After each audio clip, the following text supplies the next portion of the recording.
Welcome to the Painter Marketing Mastermind podcast, a show created to help painting company owners build a thriving painting business that does well over $1 million in annual revenue. I'm your host, Brandon Pierpont, founder of Painter Marketing Pros and creator of the popular PCA educational series Learn, Do, Grow, Marketing for Painters. In each episode, I'll be sharing proven tips, strategies, and processes from leading experts in the industry on how they found success in their painting business. We will be interviewing owners of the most successful painting companies in North America and learning from their experiences. In this episode of the Painter Marketing Mastermind podcast, Nick Lopez, president of the Line Painting franchise, discusses the growth of a luxury niche paint brand. He elaborates on the differentiation of a line painting franchise and how other painting companies can pursue their own avenues of creating unique value proposition in their market. If you want to ask Nick questions related to anything in this podcast series, you can do so in our exclusive Painter Marketing Mastermind podcast forum on Facebook. Just search for Painter Marketing Mastermind podcast forum on Facebook and request to join the group, or type in the URL facebook.com/groups/Painter Marketing Mastermind. Again, that URL is facebook.com/groups/Painter Marketing Mastermind. There you can ask Nick questions directly by tagging him with your question so you can see how anything discussed here applies to your particular painting company. What's going on, Nick? Not too much. How are you? I'm good, brother. I'm excited to shoot this episode. We've had it in the works for quite a few months, I think, at this point. Glad we're launching. Let's go. Let's do it.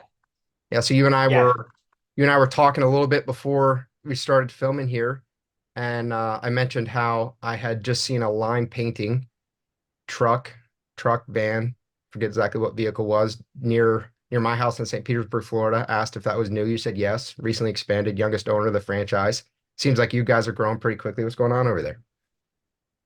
Man, hopefully that just continues to happen to more and more folks around the country. And that's our plan. Our first 100 locations, we were really laying the infrastructure of our franchise as we expanded across probably over 20 states. But this next 100 locations, our ownership group is excited because we will become a household name. So hopefully that trend continues. I love it. Talk to me a little bit about, I guess let's start with you. And then we'll kind of dive into line painting, but a little bit maybe about your background in the space, how this whole thing started. Oh my gosh. Well, my career starts in college. I was an out-of-state student at Michigan State and went there to wrestle. I wrestled my freshman year and a scholarship was out. So I had seen other paint companies. We're probably all familiar with those college paint brands. But being that I went to Michigan State, I started my own company. It was called Spartan College Painters. And that's how I got into the industry. I never thought that I would be in the space, coming up on my 17th season here. And back then I was just a broke college kid. I was painting to pay for out-of-state tuition. And I looked at the bigger the home, the bigger the college bills it would help me pay. And barely having right. So that was the logic. And as I'm serving these customers, for me it was common sense that they wanted quality and they cared about good products. And it was my name. I wanted to put my best foot forward. And so I got a lot of compliments like, thanks for showing up, Nick. Thanks for doing a good job. Thanks for answering your phone. And being 18, 19, I loved the pats on the back. But on the front end, I would hear, hey, are you going to run off with my deposit? Are you going to charge me more when you start the job? There was fear up front and compliments on the back end for hitting a really low bar. And I started getting my us. That was awesome. Thanks for showing up and doing a good job. Yeah. And it's a very fragmented space, the painting industry, and consumers experience varying degrees of quality. I call it the Superman model, right? And so here I am, 18, 19, and all I had was a Toyota 4Runner with 180 miles on it and a paint bucket, and I was a painter, right? And so that's what qualified me to become a painter. And you have all these situations all across the country. And Extensive so licensing requirements, extensive background checks, or maybe just a can of paint. uh, I love your passion for the industry. I share the same. Yeah, Like I said, going in my 14th season, and um, I, I, yeah, originally, just like I said, started in college. So that's my story. I love it, man. So what is the Superman model? Like I said, one guy wearing all hats, doing all things. Got it. So he's the Yep. painter, he's giving the quote, he's, hiring his friends, he's doing his thing, he's grinding, he's hustling as he should. He's a business owner.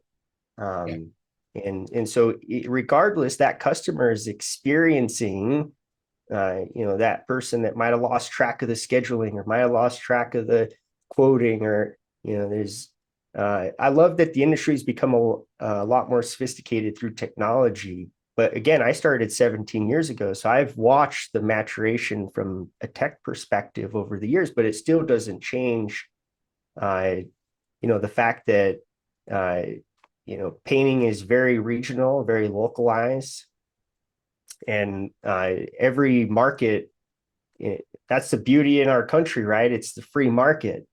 And so what I do is we provide a national standardized option for our sector, and we're the only one in the paint space that does that. And like I was sharing, it started in college. So I was actually sitting in a lecture class, in a marketing class, learning about positioning. And my professor was just sharing how, within every industry, if you have an axis of price and quality, if you're high price, high quality, low price, low quality, those are your lanes. That's where you stay. You can't be all things to everyone. So think about McDonald's, right? If you went there for a steak, you kind of scratch your head, and that's not their thing. They're low price, low quality. They serve the general market, and or just for that particular experience, it's just positioning. You look at vehicles. I was just giving the restaurant industry as an example. And so learning about business, learning about positioning, learning about how segmentation works, I was applying it to my experience in East Lansing, where I was. And it just so happened to be a high-end area, a lot of high-end clients, because why? I needed to pay big college bills. Um, and so I started looking into folks that were doing it nationally. I'm a business guy first, not a painter. My dad was a contractor, so it is in my blood. But I'm an entrepreneur. I'm a full-blown entrepreneur, and never thought I would be in the paint space. But this opportunity just became clearer and clearer. And when I seen the national opportunity to provide a standardized solution for customers and markets all across the country, eventually the world, um, it was something I was excited about as a business student and aspiring entrepreneur, and just fell in love with the paint space. Love everything about it. I love the immediate gratification of transforming a space, whether it's exterior, interior, residential, commercial. For us, we work with affluent homeowners. So I always love being able to learn about where they travel, and the mini cars and interesting ways that they built their home, and just very neat conversations at the coffee table. That in-home sales, I just didn't know how much I would love it, and how much value I would be able to provide. And it's just immediate from the relationship side to the transformation. And when the opportunity from a business perspective became clear that I could deliver this much value for customers in markets everywhere, and I seen how it was providing me life-changing opportunity. I was a first-generation college student, and it allowed me to go to school, and eventually it showed me how life-changing it was for the sales teams I would go on to hire, and mini painters. And so when it came time to actually franchise after proving out the business, I did it for 5 years in college, moved home to Denver, proved out the business, grew it to a multi-seven-figure business, and standardized our services that we offer. Um, from there, taking it to a franchise, and And that was a no-brainer when it came time to actually franchise because of, like I said, the clients that we had served, the sales reps' lives that had changed. The first sales guy I ever hired when I moved home from Denver, it was a side hustle in college. So, bringing on a sales rep and him doing 4 million in 4 years, that was life changing. And so Yeah. I'd watch story after story after story like that. And the way that it had changed my life, I was excited to jump forward and help provide a, a blueprint for our luxury clientele. Before we got on the show, you were sharing you had one of our partners on, Lorraine Sanchez, there in San Antonio. It's women and men like her that invest in our business model, the process, the systems, the support, and our expertise for that luxury customer and the services that we offer. And then that franchise partner can pursue our offering in their market. And for our business, we're the first ones nationally bringing this to markets. And so, for Lorraine and others like her to participate in growing the Lime Empire and providing value in communities all across the country. It's something that we're all very passionate about here at Lime. And the great thing about franchise ownership is you're not in business by yourself. You're in business with other business owners. That's why I fell in love with franchising. There's many ways to expand. There's many ways to bring value. But me being an athlete, a gym rat growing up, I really enjoyed the locker room aspect. And so when I learned about franchising and it being being in business, but with others and not by yourself, type of way to expand, I enthusiastically raised my hand. So here we are. We're over 100. We're coming up on 100 territories open. We had 7 in August of 2020.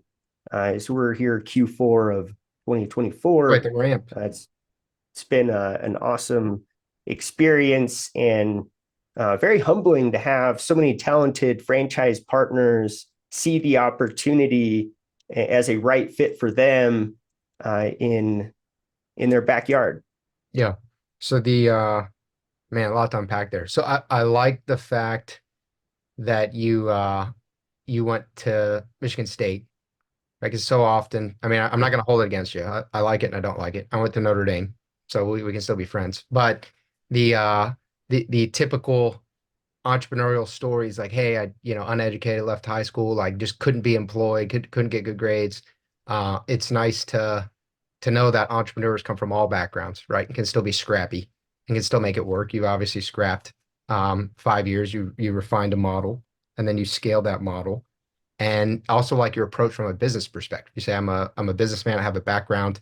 My dad was a contractor, so it's in my blood, I have that background, but I'm approaching a business first, which I think is a big shift in mindset that a lot of painting company owners struggle with, but ultimately I feel they have to make that jump if they want to scale beyond a certain point. And so you said, I'm going to intentionally choose high price, high quality. That's going to be my niche of the market that I'm going to target.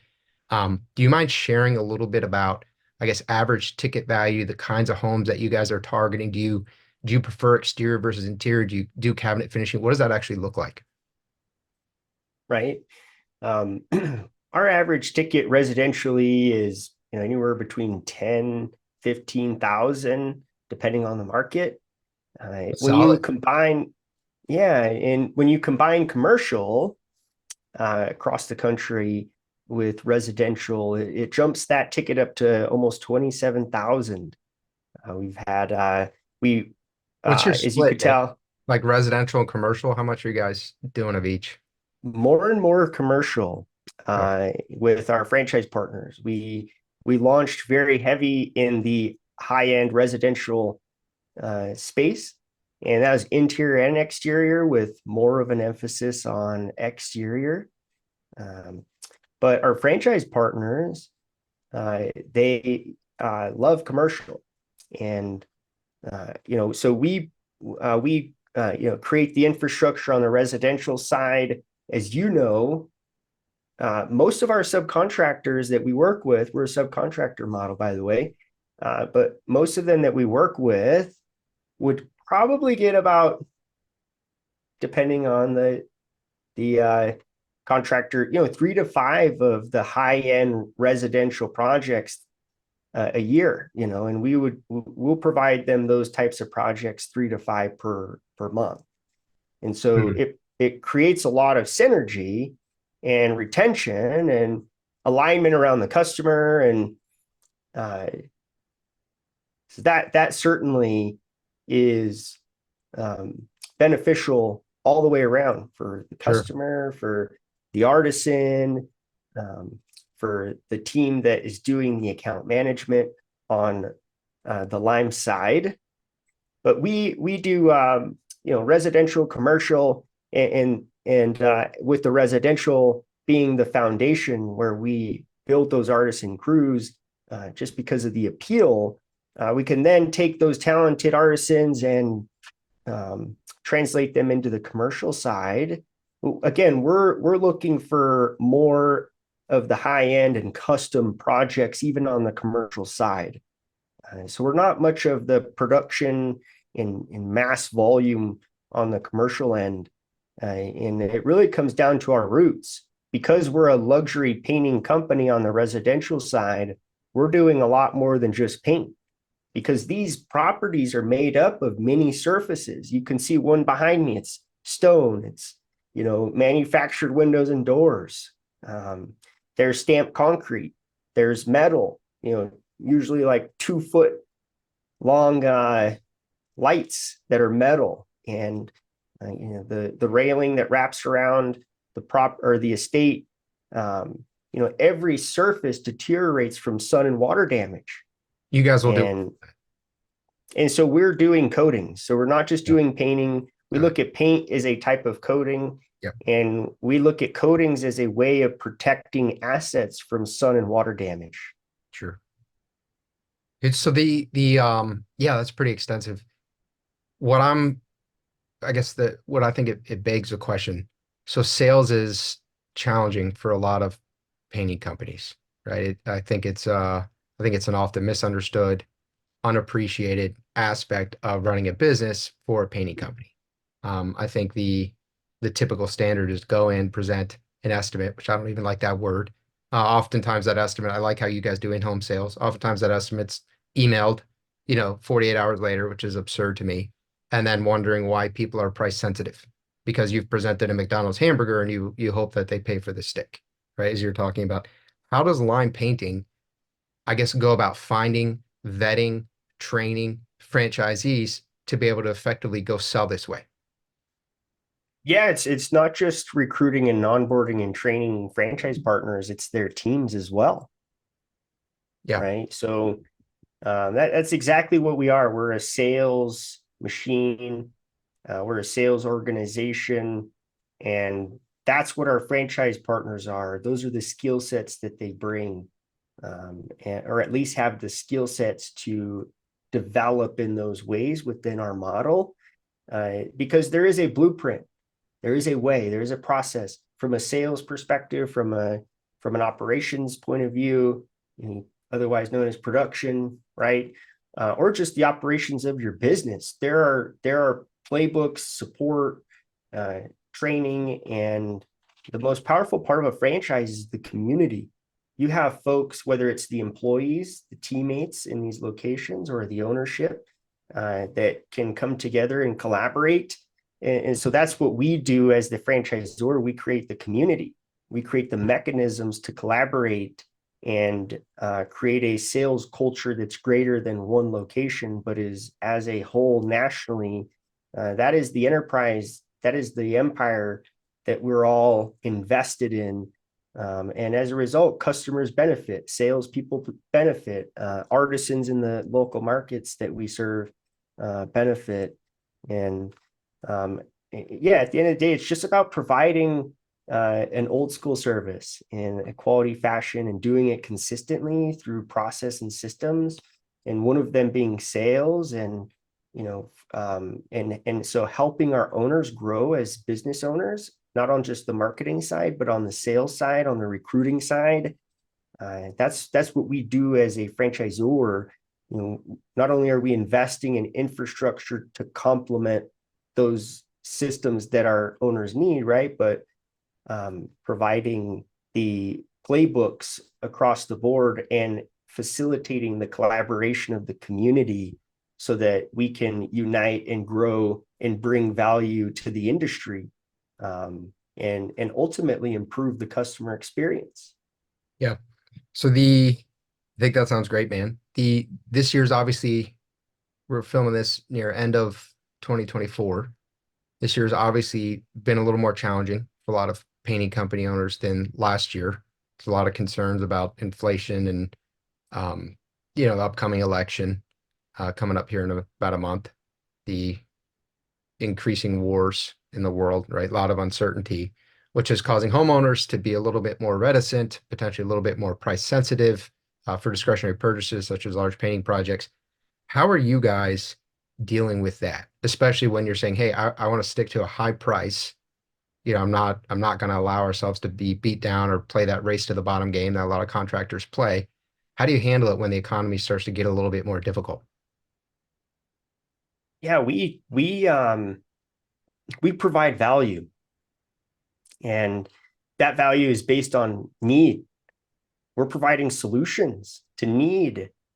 So there's real depreciation going on with assets. And when you own a high-end home, you have a lot of discretionary income, you have a lot of assets, no matter what the economy is doing, or if it's an election year or not, or if there's inflation, or maybe there's a natural disaster that impacts supply chains, or whatever it might be. Our demographic, when they have a need, they have liquidity to update that asset. And so whether it was 2008 when I launched as an 18, 19-year-old, or it was the most recent pandemic when we had 7 locations and we tripled them in Q3 and Q4 of 2020. Our business has shown that it's resistant to whether it's an election year, or the Great Recession, or the Great Pandemic, or whatever it might be. We had supply chain issues right on the back end of COVID, and every year system-wide sales, we have grown. The Sherwin price hikes, those were fun. Sherwin price hikes. I think Benjamin Moore was in there, Yeah. right? But actually, that was actually, we were insulated from that, and a big part of that, they did come later, but they didn't come in that storm of everything else, and that was just our relationships. But at that time, we were just formulating partnerships across all 3 of the major suppliers, from PPG to Sherwin to Benjamin Moore, and they all knew that. And so us being a national brand that only purchases their high-grade coatings, we are their sales force, right? We're strategic partners. And so they're also invested in our success. That's the benefit of a national organization, like a franchise, where you're in business with other business owners. Collectively, as an ownership group, you're purchasing product together, and that just strengthens your buying power, strengthens your strategic partnerships. And so it doesn't always happen that way, but in that case, we actually were insulated from that, which did help, because we were like in the middle of not only the pandemic, but the supply chain, and then the price, but my gosh, that is the power of a franchise. In 2020, every one of our owners made 6 figures plus, and we continuously told one another the entire year, could you imagine being a mom and pop, not having the community that we have? Because what we're talking about here, Brandon, is mindset. And when inflation comes, or economy, recession, whatever it is, you name it, guess what happens?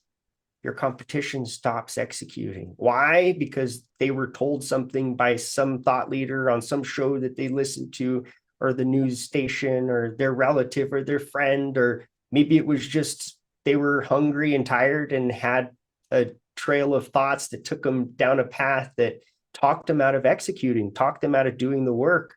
Why? Because now they're ridden with fear. And the reality is, if you go out and execute, you're going to find results. And when your competition is scaring themselves during scary times, but those scary times are during changing times, But as an entrepreneur, that's a part of being an entrepreneur, is being a leader for the folks that you serve, whether it's your customers, your employees, the artisans. They need your leadership and your direction to continue executing, because it's important for everybody's livelihoods. And so to be able to rest on the fact that what we're providing is a need, it's not a want. When you have legitimate sun and water damage on a $100,000 asset, what do you want? Do you want to spend $8,000 to wrap a coating on it, or do you want to redo your stucco? Right? It's like, which the stucco redo is $100,000, and there's a lot of sun and water damage here. And so that sun and water damage is similar on every other surface. The metal has rust, the wood has cracks and waterlogging, the stamped concrete is cracking and crumbling.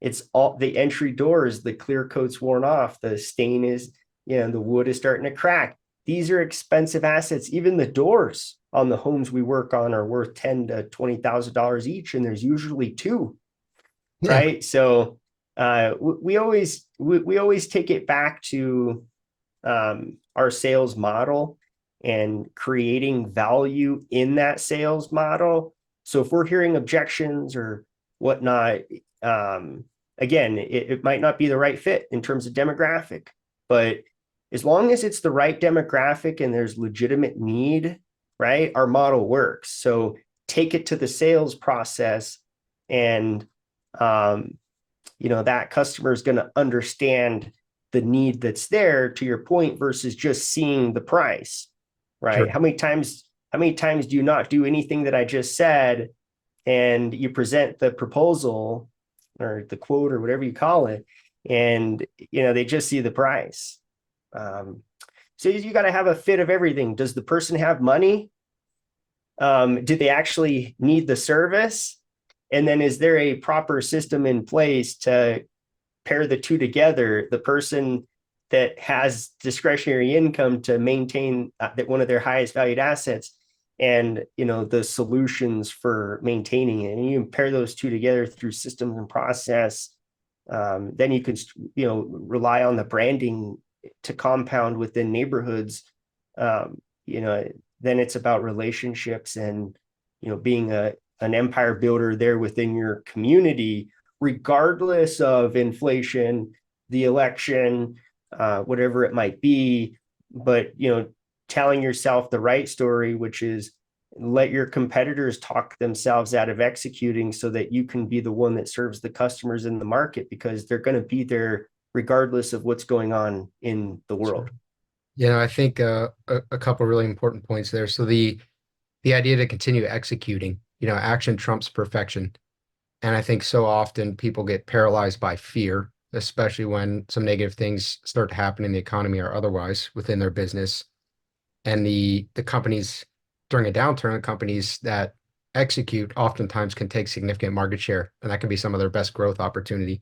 The other thing you mentioned that I think is really, really worth focusing on is this idea that your target demographic is less impacted by the economy, right? They're going to maintain discretionary income, even if interest rates are high, even if there's some political unrest, even if things like that, because they're just in that demographic. But even tracing it kind of earlier to that is that you have such a specified demographic. There are so many painting company owners where the question is, hey, who do you serve? Well, we serve everyone in this zip code, right? That's not really who you serve. So you guys are very dialed in on exactly who you serve, the advantages of serving that audience. You understand the audience really well, and you understand how to sell to them, because you're not selling it as this discretionary, hey, we're going to make your house really pretty. That will be a component of it. But hey, this is an asset. This is an investment. This is how you think about it, because you're in a certain wealth bracket that tends to think this way. And it's true. You have something really valuable, and we're going to speak a language that you understand, and we're going to make this big dollar value relative to other painting companies. We're going to make it make sense for you, right? And we're going to build our whole business model around that. And I think there are a lot of lessons that not even necessarily serving the high market, could serve the low market, could serve the mid market, but you can take that sort of thought process and you can apply it to your painting company. It's not just, hey, we serve everyone in this radius. Do you want a paint project? Why aren't you paying me more money? Right. Yeah. And it's common in all industries, right? You look at the 70s, 80s, 90s, the restaurant industry used to be a bunch of mom and pa's. It was a lot of diners, and they were local, and franchising uh, you can see how it's mutually beneficial all the way around. It actually benefits all stakeholders up the whole value chain. And so in the restaurant industry, you could see that value being so beneficial in every market that it standardized the whole country. Many sectors, but I like talking about the restaurant space because It's a tough we can space too. all understand it. Like we know McDonald's, we know Chick-fil-A, we know Wendy's, and these are all options that are that have segmentation, and that happens over time. You have fast food restaurants, you have steakhouses, you have everything in between. And even those have categories of higher end versus lower. And it's just the maturation within an industry.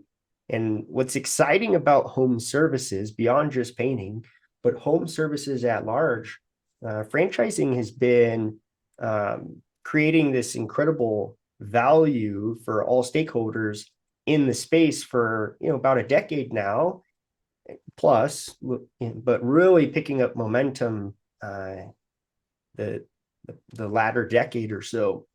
And the reason being is the white collar sophistication that comes into play in a blue collar space. Everybody generates more value, more revenue, more profits, more mutual synergy by leveling up the customer experience. And that comes with white collar sophistication. Franchising being one of the methods of sophistication, but it improves the industry, it improves the customer experience. And so as the home improvement space has been being standardized, right?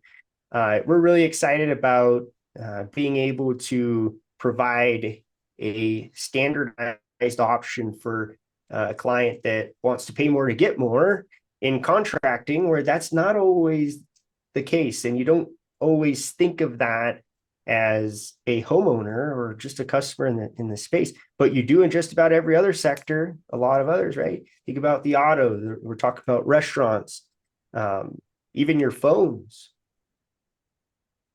Yeah. So it's exciting to provide that within the paint space. Yeah, I love it. What would you say are some of the advantages of line painting? Obviously, you guys have a specified demographic. You view yourselves as a coatings company, and painting being a portion of that, meaning that you can really take care of all necessary services for a project. But if someone's looking like, hey, maybe I do want to become a franchise partner, why would they choose line painting over say many of the other painting franchises that exist? Yeah, I asked Chat GPT that the other day, and What it what did Mr. Chat GPT say? well, it showed that painting is clearly the hottest sector in franchising. Interesting. It is. Home improvement's the hottest category, and within home improvement, painting is number one. Most number of brands, and having been in the industry for quite some time now, I've seen a lot of growth in the space. I didn't have nearly as many competitors, and so it's been really fun to Nick, uh, what a great what that's an entrepreneur's attitude right there. But I didn't yeah, have no, many competitors. Now I have obvious. tons. It's very fun. Well, hey, listen, we have a $60 billion industry. Yeah, So it's pretty I big. know I'm not doing 60 billion. So I Yeah, want all the competitors I can, because you know why? That means the customer experience is improving. I yeah. can't do it all myself. Lime can't do it. I want more high-end paint companies to be out there. I want high-end painting to be a household term. And of course, I want us to be leading the category, but I want it to be a massive category. I And want that painting to be. professionalization of the industry in general, I mean, not it helps other professional painting companies because we start to separate a little bit from the truck and the truck that might come in, might kind of water down the paint, might do other things and ultimately create a bad name for the industry. Yeah, absolutely. A rising tide raises all boats. And I don't know. Yeah, maybe that's an entrepreneur's mindset, right? A part of that, of a mentality of abundance, Yep. at least a successful one, right? And so I've been honored to see the number of painting companies enter the space. I know that we, just from a numbers perspective, have been, leading in the space, one of the leading contributors. So yeah, it's been an honor, and that's what we want. We want growth, and the industry to improve. So I apologize. What was the question?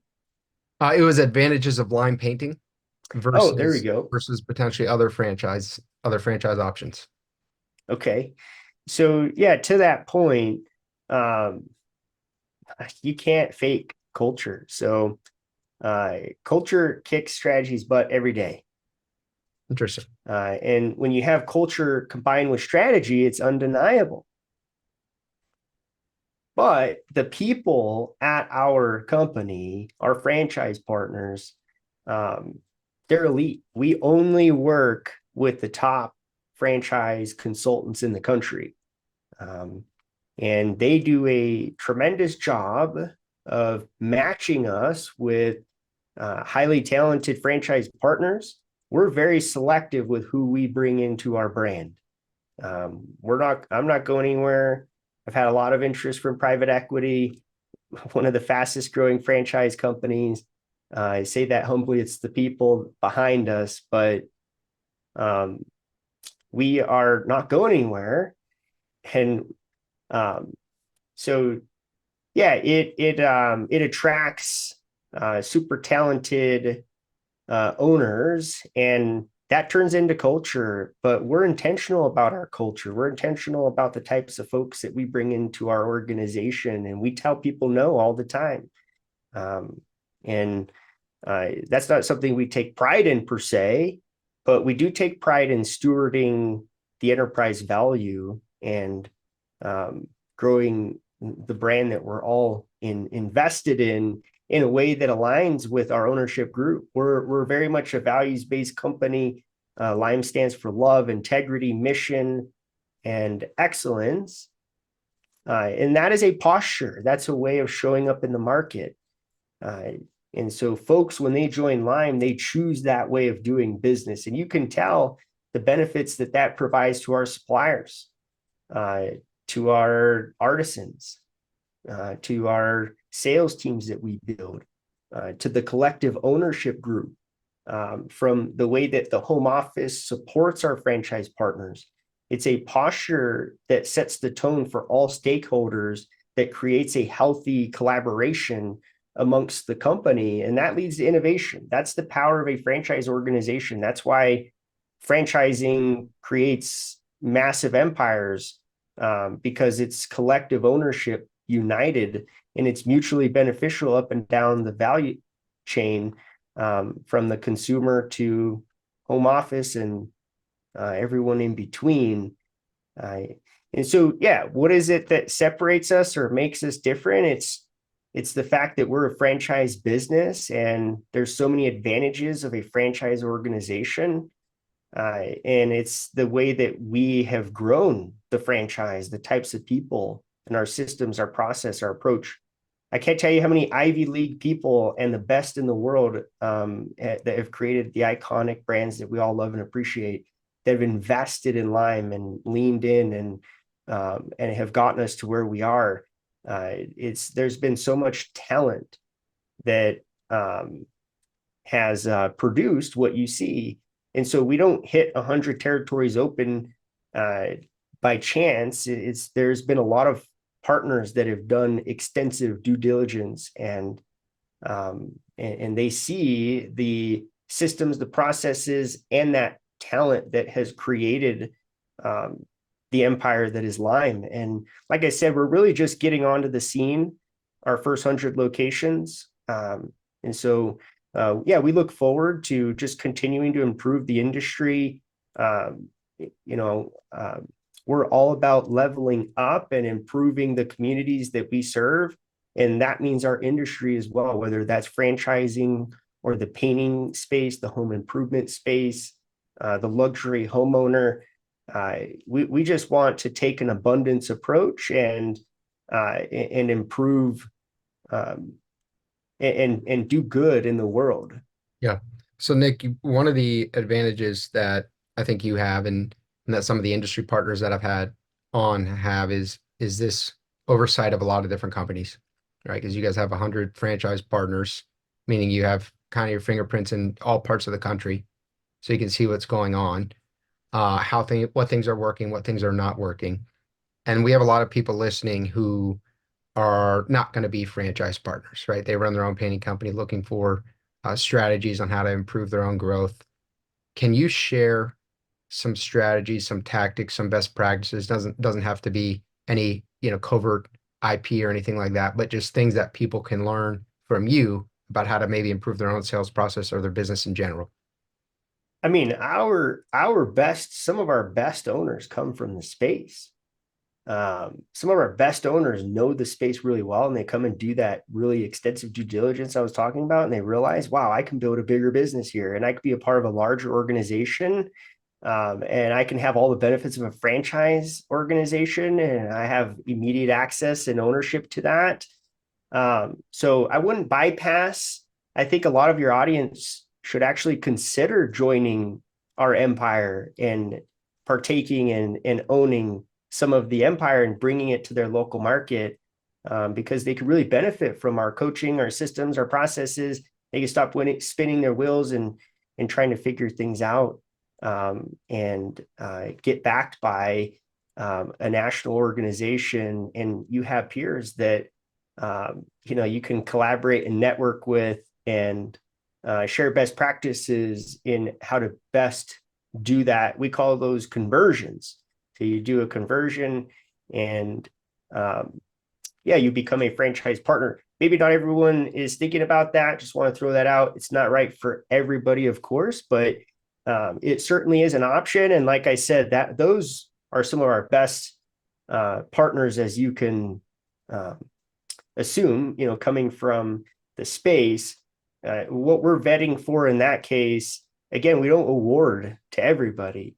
What we're looking for is that coachability. Like, we really need you to plug into this system in the Lime way. You've been doing your way, but the Lime way is everything is wrapped around it, from the resources, the tools, the training, and so being in stride with the process that's been developed, that requires a posture of about a year and a half of fully making the transition. But guess what? New owners from outside of the organization, they go through a similar 18-month just getting in stride. But from outside the industry, you just have the benefits of being from the space. You just have to take a collaborative approach to integrate and make the transition, if that makes sense. Sure. Well, that's great, Nick. Appreciate you sharing all that. Is there anything else that you would like to add before we wrap up this episode? Oh my gosh, you can spin your wheels. You can spend a lot of time trying to figure things out. Guess what? Costs money, costs time, costs heartache.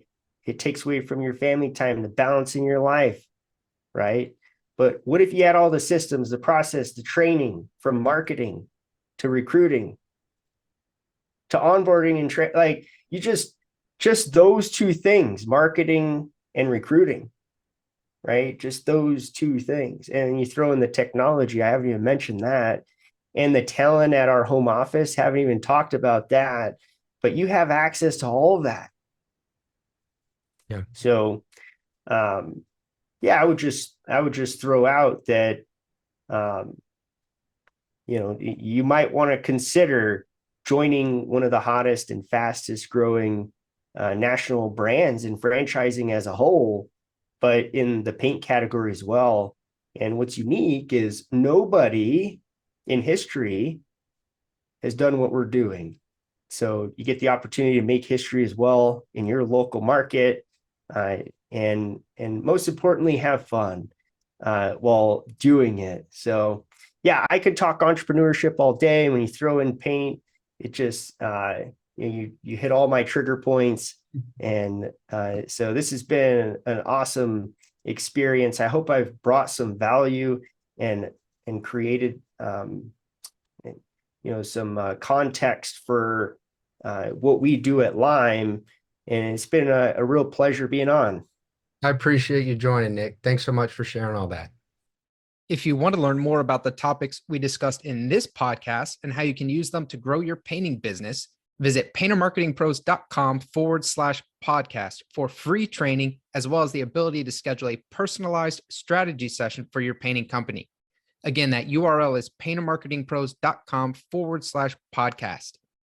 Hey there, painting company owners. If you enjoyed today's episode, make sure you go ahead and hit that subscribe button. Give us your feedback. Let us know how we did. And also, if you're interested in taking your painting business to the next level, make sure you visit the Painter Marketing Pros website at paintermarketingpros.com to learn more about our services. You can also reach out to me directly by emailing me at brandon@paintermarketingpros.com, and I can give you personalized advice on growing your painting business. Until next time, keep growing.